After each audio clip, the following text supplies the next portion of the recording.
importe c'est où, peu importe où ça se joue. MLS, Ligue des champions, Euro, Mondial. On en parle tout le temps. Dit comme ça fait vraiment bien, mais en vérité, on parle surtout de l'Impact. Cannes Football Club, les pionniers du podcast soccer. C'est la référence soccer à Montréal. Tout simplement, les meilleurs. C'est le Cannes Football Club. La petite soccer. Méchant thème d'introduction, Seb. C'est Seb qui a produit ça pour le Cannes Football Club et c'est sa voix en plus. Ok, oui. Oh my God. Quelle voix sexy. En plus. Alors, je voulais les introduire avec leur thème de leur podcast. Nilton George, Sofiane Benzaza, Sidney Foro. Les gars, comment ça va? Ça va bien. Ouais, très très bien, merci. Ça doit aller mieux que tout le monde, hein? Oui, ça va, mais Sacha aussi doit aller aussi très très bien. Ben, c'est ça, je trouve ça très cool parce qu'en plus, comment on a fait le studio ici, j'ai 3 micros invités, donc le français aura pas le choix de partager son micro avec le croate. Alors Sacha Rakovic qui se joint au Cannes Foot Club, il faut par contre que vous approchiez, on va monter un peu le micro pour que vous puissiez être capable de parler en ondes un peu mieux. Ouais, on a ce micro là, comme ça, haut comme ça va être parfait. Donc faut que vous soyez prêts pour qu'on puisse bien vous entendre. Sacha, bonjour. Bonjour. Hey, t'es en finale. Ouais, on est en finale. Je suis bien content. Rapproche-toi qu'on puisse t'entendre, Sacha. C'est bon. Au pire, Max va venir nous aider aussi. Donc, Sacha, tu nous as appelé hier au téléphone, en studio. Puis, honnêtement, j'étais tellement content parce que depuis le début de la Coupe du Monde, on voit la Croatie faire ses miracles. Mais je connaissais personne qui a grandi en Croatie. Toi, tu nous as dit hier quoi, t'es venu au monde en Bosnie, puis t'as déménagé, t'as dans des camps en Croatie, c'est ça? Ouais, je suis né en Bosnie en 82, puis durant la guerre en 92, on a déménagé en Croatie parce que on n'avait pas le choix. Là. On est allé sur le bord de la mer dans un camp de réfugiés. OK, parfait. Et combien d'années t'as passé en Croatie? Environ 5 ans. 5 ans. Et à l'âge de 12 ou 13 là, dans ce coin-là. T'es venu chez nous ici? Je suis venu au Québec, à la ville de Québec, exactement, là, puis je restais là jusqu'à l'année 2000. C'est bon, ça. Alors, reste avec nous. Donc, on a un Croate avec nous. On a le Français. de service? De service. C'est des faux. Bon, on est au plateau, c'est parfait. Oui, mon histoire est un peu plus ordinaire, hein, mais parisien pur souche et montréalais d'adoption depuis maintenant tellement longtemps maintenant que c'est un peu du pari au même et que beaucoup en fait ont découvert avec l'Euro 2016 et la Coupe du Monde que en effet je suis français. Oui, mais français et t'étais là-bas en 98. Oui, lors de la dernière conquête. Exactement. On a pu vibrer un peu jeune, presque 14, mais des petits souvenirs quand même des Champs-Élysées et de beaucoup de ferveur. Je pense que c'est la première fois qu'il y avait une telle communion pour ma génération. Évidemment, la France avait fait quand même l'Euro 84 et des beaux parcours avec sous l'ère de Platini, mais pour ma génération, c'était la première fois qu'on pouvait être rassemblés autour de quelque chose d'aussi gros. Et puis après 2000, donc c'était un peu un rêve éveillé, on gagnait. Puis voilà, maintenant c'est le retour 20 ans plus tard, ça sonne bien. Puis on verra. Et c'est au tour de la Croatie de vous battre parce qu'en 98, ça avait été en demi-finale. C'est au tour de la Croatie de gagner la Coupe du Monde, n'est-ce pas? Ben, je crois en nos chances là. Honnêtement là, depuis le début du tournoi. Comme je me rappelle contre l'Argentine, ils disaient qu'on était les underdogs. Puis là, on est tout le temps les underdogs là, selon les experts. Puis moi, j'étais pas d'accord. Puis j'ai bien fait de pas être d'accord. Je vais avec mon cœur. Puis je vais avec la Croatie. Puis c'est sûr que c'est ça. J'ai des gens impartiaux ici en studio. J'ai Nilton et puis Sofiane qui peut-être depuis quelques impartiaux. Ah oui, ok. Bon, en tout cas, est-ce que ça existe vraiment? Qu'est-ce qui pourrait faire la différence pour l'une ou l'autre des nations, Sofiane? Ben, au fond, à ce niveau de la compétition, même depuis l'écart, c'est une question d'exécution. Et en plus, les deux équipes se complémentent, entre guillemets, en termes de clash et d'affrontement. Au côté milieu de terrain, on connaît Rakitic, Modric, le milieu de terrain croate est assez offensif pour faire mal à la France, mais la France est très défensive au niveau du milieu de terrain pour contrer tout ça. Maintenant, les différences, ça va devenir à l'individuel. Si on fait des pour et contre, la défense française semble être plus solide que celle de la Croatie, la Croatie, c'est du haut niveau. Honnêtement, les deux équipes sont très homogènes et très complètes dans chaque ligne. Maintenant, c'est une question de différence dans le style. Si Pogba était plus offensif, j'aurais dit la France est dessus, mais il y a tellement de bons joueurs à chaque poste et la France a sous-performé entre guillemets en termes offensifs par choix surtout. je me dis la finale ça va être une folie, pas nécessairement 4-0 ou 4-4, mais plus une sorte de un échiquier. Vraiment, ça va être un jeu d'échecs que Didier Deschamps devra faire face au coach croate. Je suis d'accord. En plus, il n'a pas le choix. Mais bizarrement, la Croatie a peut-être plus de potentiel offensif sur le terrain. Au niveau général, oui, il y a beaucoup d'atouts offensifs sur le banc pour la France, mais le 11 partant croate pourrait faire mal aux Français. Moi, je vois une grosse bataille du côté du couloir de Mbappé. Mbappé va très travailler dans la profondeur sur Strinic, qui pourrait avoir de la difficulté à le contenir. Mais à contrepartie, ce même couloir-là pourrait être exposé avec un Pavard qui monte avec Mbappé. Je vois un Rakitic qui pourrait lui faire mal. Modric va être pris pas seulement par N'Golo Kanté, mais aussi par Matuidi. Matuidi va le coller. Et ce côté droit de Modric pourrait être un peu neutralisé, mais ça va faire en sorte que le côté gauche, et on l'a vu, ils peuvent permuter aussi avec Perisic. Ça peut exploser à tout moment. Il faudrait pas que ça explose trop vite pour les Croates, parce que si les Croates réussissent à marquer dans les 10 premières minutes, ça fait long à contenir. Oui, mais si les Croates réussissent à faire un petit but juste avant la mi-temps pour causer un peu de la panique chez Sid et ses copains. Ouf. On s'entend que pour la Croatie, le pire des cauchemars, c'est de tirer de l'arrière par deux. Parce que avec un but, on les a vus de toute façon dans cette Coupe du Monde, peuvent être très dangereux, revenir de l'arrière, ils l'ont fait 3 fois. Surtout mentalement, parce que là, ils vont penser aux minutes qu'ils ont accumulées pendant le tournoi. Ils ont le potentiel d'aller chercher 2 buts assez rapidement, mais mentalement, ça pourrait être... Mais la France est solide. Défensivement, là, ils ont 4 défenseurs centraux qui sont titulaires entre Pavard et Hernandez côté droit et gauche. Ils sont solides. Je vois pas Kanté lâcher le ballon ou baisser de niveau. Je vois pas Matuidi ne pas être là physiquement. Physiquement, les Français sont en bonne forme. Les Français sont bons techniquement, mais encore une fois, pas aussi bons que certains Croates, mais ils ont pas besoin dans le jeu de Didier Deschamps mis en place. Et honnêtement, Griezmann, il a pas joué si bien que ça offensivement par rapport à son statut. Pourquoi pas exploser en finale de façon positive? Et Mbappé, il est encore chaud, donc et le banc français, il y a beaucoup plus d'aspect tactique et de choix tactique pour Didier Deschamps. La Croatie, il y a des bons joueurs, mais c'est pas le même type de difference maker que la France a dans son banc. Oui, d'ailleurs, Rémi Garde salive en voyant sa nation et son banc pour faire ses substitutions. Ah oui, Moussa Dembélé sur ton banc, t'es content. C'est quand même quelque... Sid, t'as des peurs dans la vie. J'imagine qu'il y a des choses de quoi t'as peur, hein? Les taxes. De quoi t'as peur quand tu parles de ton équipe, quand tu vois ton équipe, les pièges dans lesquels ils pourraient tomber dimanche? Par rapport à l'équipe de France, c'est de croire qu'il va être déjà arrivé. Je pense que à ce titre-là, la finale de l'Euro va servir quand même de rappel, bien que c'est pas non plus tous les joueurs qui ont participé, mais la finale c'est encore la dernière marche et il faut aller la chercher. Je suis content quand même que ce soit la Croatie en face, parce que moi je l'ai dit à plusieurs reprises ici en ondes. Pour moi c'est la meilleure équipe du tournoi, donc ça forcera l'équipe de France à jouer son meilleur et d'être à son meilleur pour les battre. Alors c'est la meilleure finale possible. C'est la meilleure finale possible. Je pense qu'après peut-être en termes de prestige, le grand public ne connaît pas nécessairement la Croatie, mais lorsqu'on regarde vraiment le contenu des matchs, selon moi c'était le 11 qui a été le plus solide, très agréable aussi à regarder jouer, capable d'être très bien attaqué, très bien défendre, avec un joueur comme Modric qui se révèle au grand public derrière ces stars comme Messi, Neymar et Ronaldo, mais qui se révèle comme un joueur un peu à l'ancienne, un vrai beau numéro 10. Et je pense que c'est un très beau finaliste. Je pense qu'en face la France a une dernière montagne et je crois que ça peut les aider. Maintenant, ils sont pas arrivés. Il y a beaucoup à faire. Il faudra pas non plus craquer mentalement. L'arbitre aussi, il est pas commode, donc faudra aussi jouer avec ça. Donc c'est plus ces craintes là, c'est mental pour l'équipe de France. Sacha, ta peur, toi, pour la Croatie, c'est quoi? C'est la fatigue? Que la fatigue rattrape? Ils ont joué beaucoup de minutes, là. Non, mais c'est comme tu disais tantôt, là, j'ai peur qu'on se fasse marquer un but ou 2 là, en partant, là, puis qu'on soit obligé de tirer de l'arrière, comme qu'on a souvent fait là dans ce tournoi-là. Mais c'est ça, un 2 buts, ça serait vraiment ma plus grosse peur, là, qu'on se fasse rentrer 2 buts avant la demi. Puis moi, qu'il n'y a pas de parti pris, c'est sûr que je me suis rallié à la France, c'est pas mon club, c'est pas ma nation non plus. Par descendance? Non, peut-être, c'est mes ancêtres de La Rochelle, que je salue.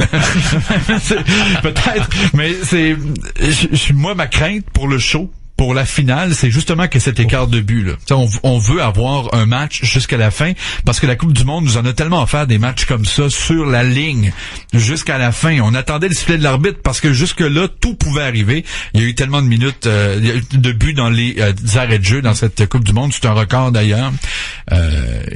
C'est vrai que c'est le genre de scénario qu'on veut oublier, autant pour les Croates que pour tout le monde, pour avoir l'espoir d'une belle finale qu'on attend après une si belle Coupe du Monde. Sauf dans les 2 derniers matchs, ça a été assez fermé, là, parce que là, c'est du grand jeu. Comme Sid nous avait dit la dernière fois, c'est le contexte européen. Les équipes prennent beaucoup moins de chances. C'est très, très, très calculé. J'ai hâte de voir si les Croates vont pas essayer une nouvelle stratégie contre la France, parce que la France, là, elle est belle. On a les derniers matchs. Ils ont nagé tranquillement à travers ces équipes-là, mais les 2 premiers matchs étaient compliqués pour la France devant un bloc. L'Australie, ça c'est un vrai underdog. Puis avec l'Australie qui était repliée complètement dans son territoire, les Français qui alignent pratiquement juste 3 attaquants, 3 joueurs à volet offensif, avaient de la difficulté à créer des opportunités. Je sais pas si les Croates vont vouloir jouer ce jeu-là. C'est pas dans leur nature. Les Croates, c'est des improvisateurs. C'est vraiment 2 clashs. Les Français sont organisés sur le terrain, sont organisés au niveau structure du football dans leur pays. La Croatie, c'est tout l'inverse. C'est l'improvisation pure, autant dans leur pays que sur le terrain.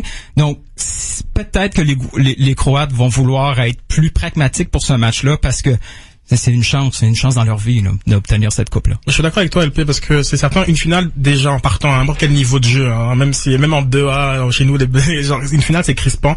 C'est sûr que les joueurs vont avoir du mal à se libérer complètement. Et après, il faut comprendre, ce sont les équipes UEFA, et il y a une rigueur tactique, il y a physiquement ils sont prêts, mentalement aussi généralement, et c'est certain qu'on va surtout voir un jeu d'échecs un peu comme par des softs. C'est sûr, c'est l'UEFA, on l'a vu quand ces équipes-là se rencontrent, c'est très souvent fermé. Tout à fait. Hors cas où il y a des grandes différences de niveau, mais ça arrive de moins en moins parmi les 16 équipes qui se qualifient du côté de l'UEFA. L'exemple de ça, c'est vous rappeler la Suède-Suisse, c'était un match en dormant, en 8e de finale, 2 équipes UEFA, mais d'un niveau en dessous.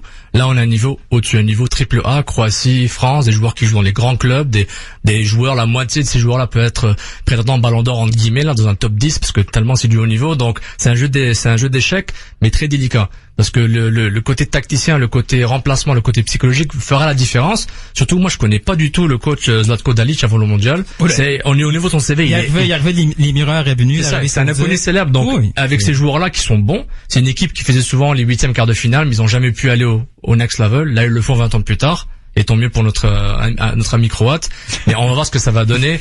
Mais honnêtement, c'est... Il a l'air confiant, notre ami croate. Non, c'est ça, c'est vrai à sa place. C'est vrai, mais c'est une finale assez homogène, entre guillemets, mais honnêtement, sur le terrain, qui mettrait le pied sur le ballon plus vite et plus fort que l'autre, c'est ça qui va faire la différence. C'est une question de physique, je pense. Chaque fois que je vous reçois, j'en profite pour vous demander de garder vos traditions du Can Foot Club. Hein. Et je vous ai pas consulté avant, mais on remet toujours des prix au Can Foot Club. Oui. Alors, pour l'ensemble de la Coupe du Monde, voulez-vous y aller? Est-ce que vous voulez vous lancer comme ça, pas de préparation, rien? Là? On va remettre les 3 prix. Ok, donc le Saputo d'or, qui perd un peu de son sens parce que non, c'est la Coupe du Monde, là, mais il est parfait en fait. On y pense, il est parfait. Le Infantino d'or. Oh wow. Alors on remet le Saputo d'or à qui dans ce tournoi, peu importe qui. Joueur, équipe, n'importe quoi. Peu importe. Tout ce qu'on a parlé pendant la Coupe du Monde. Ben, je me lance. Moi c'est Modric. Parce que j'aime ce style de joueur, un 10 à l'ancienne comme ça l'a dit, c'est un gars qui contrôle le match. Puis ce qui est bien avec lui, c'est qu'il y a un 10, mais il y a tout son volet récupération de balles. Il est capable d'influencer le jeu à lui tout seul. Il a évolué depuis. Hein. Depuis la Croatie, Tottenham et Real Madrid, c'est un joueur différent. C'est un 10 qui devient 8, qui redevient 10. Ouais. Il est parfait. Moi, mon Saputo d'or, ça va être l'application du VAR. Félicitations à la FIFA pour le VAR. Donc enfin avoir eu le courage de le faire et de montrer aux autres ligues, ça peut marcher. Il y a été sévère, mais pour les moins d'ici, on parle de la reprise vidéo. Excusez-moi, oui, l'assistance vidéo à l'arbitrage. Oui. Donc c'est ça, le VAR était important pour moi de le voir comment il va s'appliquer. Je sais que c'est pas un Saputo d'or classique, là, c'est pas un joueur, une équipe, mais le fait que le VAR a été appliqué enfin pour voir qu'est-ce que ça donne, il y a ses défauts, il y a ces choses qui sont moins bonne, moins intéressante, mais je trouve que c'est un exemple. Regardez comment ça marche. On essaye 3, 4, 5 ans. Si on en a marre, on l'arrête. Mais au moins, on l'a essayé. Et je suis content qu'on l'ait vu enfin. Moi, c'est plus mon j'ai l'air d'un foin, le VAR. Je trouve vraiment spécial d'utiliser la Coupe du Monde comme un bêta test. Il y a d'autres ligues qui servent à ça, et puis je pense on l'avait pas fait dans le passé. Genre, comme ils auraient dû peut-être être plus certains sur l'usage de l'assistance vidéo, sur les cas de figure, etc. Même la France va gagner avec le VAR en plus. Il y a plus de choses. Ça serait spectaculaire. Et là, ça serait ça plutôt là. Non, ça changera rien. On a déjà eu un penalty contre l'Australie grâce à la VAR ou à cause de, je sais pas. Mais non, c'est plus mon jardin d'enfant. Ça Poteau d'or, j'irai aussi avec Modric. Peut-être que Mbappé me fera changer d'idée de dimanche soir. Mais oui, Modric pour moi sauver la compétition. Et puis quand même une petite pensée aussi surtout à Kanté, encore un gros travailleur de l'ombre et qui selon moi voilà est très intéressant. Qui a mangé trop de poutine? Ouf, l'Argentine, bravo. Ouais, l'Argentine, c'est les Allemands qui étaient les grands favoris. Oui, mais au moins les Allemands ont essayé. L'Argentine, honnêtement. Les Allemands ont essayé. Oui, ils ont essayé. L'Argentine, oups. Au moins, j'ai l'air d'un fou. Mais regardez. Le micro de Sofiane qui s'en va. Genre mon impression sur l'Argentine. Okay, par exemple, je suis très subjectif là.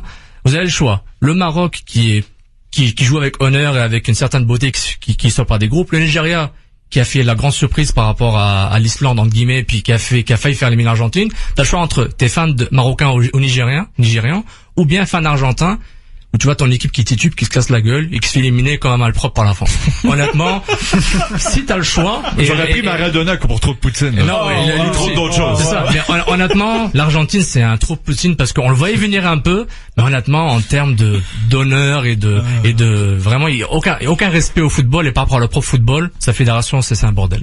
Nilton, trop de poutine? Ben, moi, c'est clairement les Allemands étaient vus comme la grande puissance qui allait tout casser dans ce mondial-là, a gagné la Coupe de la Confédération avec l'équipe B.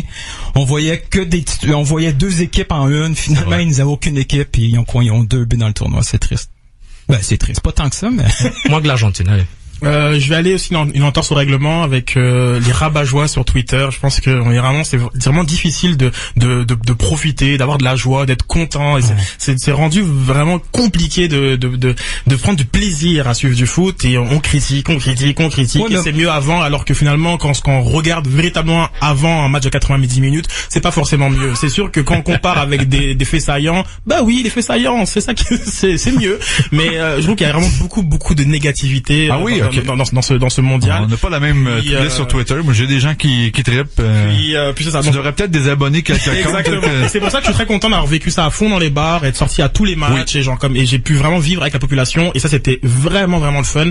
Et justement, se débrancher des réseaux sociaux où, ayez du fun un peu là. Très rapidement, on a déjà ton gérard d'un foin, les vôtres. Moi, j'en ai un qui est passé peut-être un peu dans le bar. C'est en début du tournoi. Kalinic, l'attaquant croate. Ah oui. Au premier match, son entraîneur lui a demandé de rentrer sur le terrain. Il a refusé. Il a dit si je suis pas assez bon pour le début, je suis pas assez bon pour le tournoi au complet. Il est à la maison présentement en train de voir sa Croatie en finale de la Coupe du Monde. Ça, c'est un bon gélard de foin. Moi, Gérard d'enfant, c'est Maradona, c'est un numéro 1, là. Oui. Donc, mais, champion. Comme tu l'as déjà donné, mais numéro 2, c'est toutes les images, on voyait Infantino avec les 2 présidents des pays qui jouent, les fédérations qui serrent la main après un match, qui se font, j'ai marqué, je suis désolé. Je comprends pas ces images-là, ça fait un peu très despote et très marrant, là, mais à un moment, c'était lourd. Alors, votre prédiction pour la finale, dimanche? Je dis un score de 2-1. France. Et la petite finale? La Belgique va détruire l'Angleterre. Oh, ok, c'est bon, ça promet. Ouais, ça ressemble à ça, ma prédiction. Alors, 2-1 France? Autant qu'on gagne. Ce qui est important, c'est les 3 points. C'est les 3 points. Et Milton? Moi, je crois beaucoup aux chances de la Croatie. 1-0 Croatie. Puis pour le samedi, habituellement c'est un blowout. Ça va être un 3-0 de quelqu'un, d'un côté ou de l'autre. Et Sacha? Moi, je vais aller 2-0 pour la Croatie. Hrvatska, napred. Oh, très bon, ça veut dire ça. Croatia forward. J'adore. Croatie en avant. Merci beaucoup. Sacha Rakovic, merci beaucoup pour ces mots. Merci d'être passé en studio pour vivre ça avec nous. On aura été donc balancé parce qu'on a eu un Français qui à fond, et l'autre à fond pour la Croatie. Nilton Georges, Sénéfao et Sofiane Benzaza du Cannes Foot Club. Merci. Écoutez-les nombreux par podcast. C'est pas de la compétition pour nous. C'est des gens de contenu qui viennent meubler notre antenne dans ces moments-là d'été où est-ce que on a du temps pour parler de foot. J'adore ça. Merci les gars, d'être passés en studio. Au retour, on vous remplace par des musclés, c'est pour rien contre vous, là, mais on a Steve Bossé et Jean-Pascal en duel une semaine avant le grand combat de la place Belle. Au retour, en débat électoral de boxe.